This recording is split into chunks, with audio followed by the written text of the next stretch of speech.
15 heures, le vendredi, on assiste à une sorte de transhumance où toutes les voitures désertent les grandes villes. Nous avons suivi le mouvement, nous sommes allés à Granatula de Calatrava, un petit village perdu au fin fond de Castille-la-Manche, avec Fernando Lazaro et Jean Gordillo. En Espagne, le week-end commence généralement en voiture. On se presse d'en finir avec la pollution et le rythme effréné des grandes villes comme Madrid. Changement d'air et de paysage. La fin de semaine est souvent un retour aux sources, au Pueblo, dans le village de son enfance. Ouf, il était temps qu'on arrive. On vient le plus souvent possible ici. On s'y donne rendez-vous avec ma sœur. C'est bien, on passe le week-end en famille. Et dans les rues voisines, la même scène se répète. Le village, quasi désert la semaine, revit les week-ends. Fernando et sa famille arrivent tout juste de Madrid, à 200 km de là.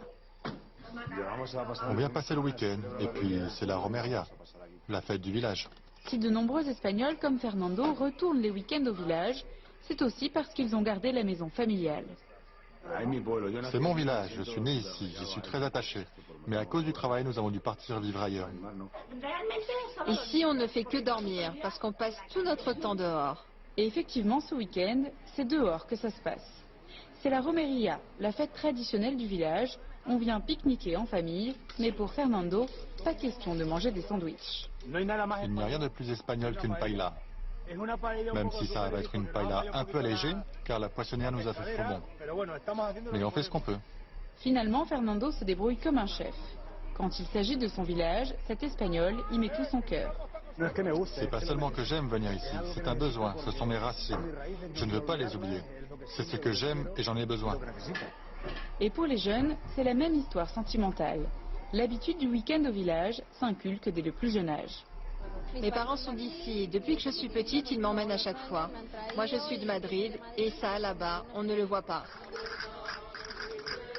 Alors, la Romeria, la fête annuelle du village, ne peut se louper sous aucun prétexte. Au programme, chansons et danses folkloriques, et le clou du spectacle, la procession de la Vierge Marie jusqu'à la tombée de la nuit. Pour Fernando, cela reste toujours très émouvant. Depuis que j'ai 2-3 ans, je viens avec mon père. Donc je ne peux pas expliquer ce que je ressens. Il faut le vivre. La fête se poursuit tout au long de la nuit. Chaque famille allume un feu pour préparer le dîner. L'ambiance est joyeuse et la soirée bien arrosée. Le lendemain matin, il faut déjà refaire ses valises pour regagner Madrid. Pas facile pour Fernando. Quand on fait quelques excès, c'est encore plus dur. Psychologiquement aussi. Parce que je repars à ma routine et je laisse ici des proches. Et c'est reparti pour une semaine sur les chapeaux de roue.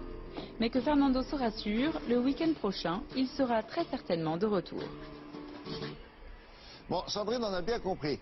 Les Espagnols désertent les grandes villes dès qu'ils le peuvent. Mais alors, si on n'a pas de